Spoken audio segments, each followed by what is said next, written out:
नमस्कार, मी योगेश. सध्या आपण आहोत हातकणंगले तहसीलदार कार्यालयाजवळ आणि आपल्यासोबत आहेत चरणदास कांबळे.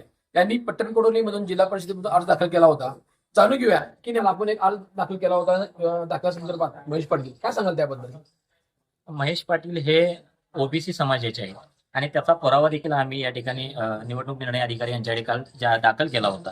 पण आज त्यांनी आम्हाला एक निकालाची प्रत दिली आणि त्याच्यामध्ये त्यांचं म्हणणं असं आहे की जात आता त्यांच्याकडे दोन दाखले आहेत. ते म्हणतात की मॅडम लिंग दोन समाजाचा एक दाखला आहे, तो 2012चा आहे आणि आम्ही जो सादर केला तो 2022चा ओबीसीचा दाखला आहे. आणि त्यांनी आर्ग्युमेंटमध्ये स्वतः सिद्ध केले की मी 2022 साली माझ्या मागणीनुसार तो दाखला मला मिळालेला आहे, पण कुठंही तो रद्द झालेला आम्हाला त्यांनी पुरावा दिलेला नाही.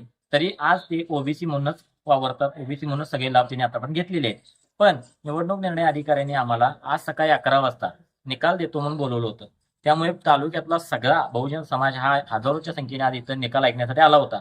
निकालाचा एवढा मोठा गंभीर प्रश्न असताना देखील निवडणूक निर्णय अधिकारी आज या ठिकाणी हजर नाहीत, ही एकदम संशयास्पद गोष्ट आहे. तर आम्हाला सरळ सरळ संशय होतोय की निवडणूक निर्णय अधिकारी हे मॅनेज झाले आहेत प्रस्थापित नेत्यांना असेल किंवा प्रस्थापित पक्षांना, आणि त्यांच्या दबावाखाली आलेला हा निर्णय आहे. त्यांनी महेश पाटील यांना वैध ठरवलेला आहे. त्यांच्या सगळे विरोधात पुरावे आम्ही दिलेले असताना सुद्धा निवडणूक लढवण्यासाठी इथल्या निवडणूक निर्णय अधिकारी यांनी त्यांना वैध ठरवलं, याचा आम्ही जाहीर असा निषेध व्यक्त करतोय. वकील महेश कांबळे सर, नेमके दोन दाखले सांगू शकतात का कुठला उमेदवार? काय सांगाल यामध्ये? काय म्हणतो कायदा नेमका दोन दाखले काढणाऱ्या व्यक्तीबद्दल? आपण जर बघितलं तर कोणताही जातीचा दाखला या ठिकाणी मागणी करत असताना त्याला आवश्यक ते पुरावे या ठिकाणी द्यावे लागतात. महेश पाटील यांचं म्हणणं होतं की 2012 साली एससीचा दाखला त्यांनी घेतलेला होता, म्हणजे त्यांना नॉलेज होतं की बाबा आपण एससीचा दाखला घेतलेला आहे.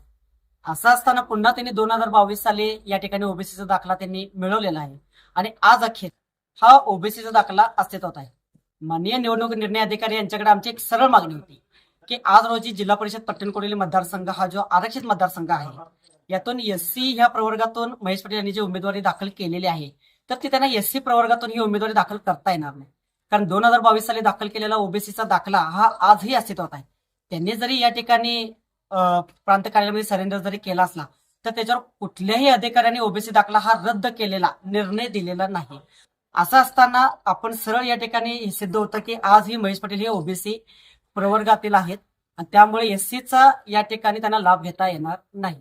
मात्र आज आपण जर निवडणूक निर्णय अधिकाऱ्यांचं निकालपत्र जर पाहिलं तर त्यांनी सरळ सरळ आमच्या ह्या मागणीला या ठिकाणी बाजूला ठेवून निर्णयाचे परत आपण जर पाहिला, त्यातला जर निकाल जर आपण पाहिला तर त्यांनी एससी दाखला जात आणि त्याची व्हॅलिडिटी जी आहे आणि हे जात पडताना समिती ह्याच्याकडे त्यांनी तो या ठिकाणी विषय वळवलेला आहे. मुळातच मागणी आमची या ठिकाणी ती नसताना या ठिकाणी निवडणूक निर्णय अधिकाऱ्यांनी दिशाभूल करून दिलेला निर्णय हा चुकीचा दिलेला आहे आणि मागासवर्गीयांच्यावर अन्याय करणारा या ठिकाणी निर्णय त्यांनी दिलेला आहे. नक्कीच आपण एक वकील आहात, आपल्यासोबत वकिलाचे मित्र परिवार आहेत. नेमकी आपली पुढची भूमिका काय सांगाल याबद्दल? आताच आमची एक टीम हायकोर्टामध्ये गेलेली आहे त्या निकालाच्या विरोधामध्ये रिट पिटिशन दाखल करण्यासाठी. त्याच्यासोबत आपण आता जो आम्हाला निवडणूक निर्णय अधिकाऱ्याने, ते पण बघा, निवडणूक निर्णय अधिकारी तर उपस्थित नाहीत. त्यांनी आम्हाला 11 वाजता बोलवलं होतं. उद्या परवा ठरवा 3 दिवस सुट्टी आहेत कोर्टाला. म्हणजे हे सगळं जाणून बुजून केलं जात आहे. आज 4:30 वाजत आहेत आणि आता 4:30 वाजता त्यांनी आम्हाला निकालाची प्रत दिली. सकाळी 11 पासून आम्ही त्यांच्याकडे निकालाच्या प्रतची मागणी केलेली आहे. म्हणजे हे सगळं जाणून बुजून आहे, हे सगळं ठरवून आहे. त्याच्यावरती कुणाचा तरी दबाव आहे. कारण आमच्या माहितीप्रमाणे जे काही निवडणूक निर्णय अधिकारी म्हणून इथं आता आहेत ते प्रांत आहेत आणि त्यांचं आणि महेश पाटलांचं एकदम जवळचे संबंध आहेत. चंदूरच्या यात्रेमध्ये महेश पाटलांच्या घरामध्ये जेवायला जाणारे सुद्धा हे आहेत. त्यामुळं कदाचित हे सगळं ठरवून केलेलं आहे आणि हा मागासवर्गीय समाजावरती झालेला अन्याय आहे. माझी मागणी एवढीच आहे, 2012 साली जर त्यांचा लिंगायत समाजाचा लिंगढेर मागासवर्गीय समाजाचा दाखला असेल आणि यदा कदाचित तो हरवला असेल तर दुसरा दाखला काढताना सुद्धा माणूस त्याच जातीचा दाखला काढायला पाहिजे. त्यांनी ओबीसी दाखला का काढला याची शहानिशा झाली पाहिजे. बरं, त्यांना ओबीसी दाखला देताना काहीतरी डॉक्युमेंट्स घेतले असतील, म्हणजे पहिला दाखला काढत असताना जे डॉक्युमेंट जोडलेत तेच डॉक्युमेंट्स ओबीसी दाखला काढताना देखील त्यांनी जोडलेत, असं आमच्या निदर्शनास आले. मग एकाच कागदपत्रांवरती 2 दाखले निघतात का, याचं देखील उत्तर या ठिकाणी इथल्या प्रांतांनी आणि निवडणूक निर्णय अधिकाऱ्यांनी आम्हाला द्यावं.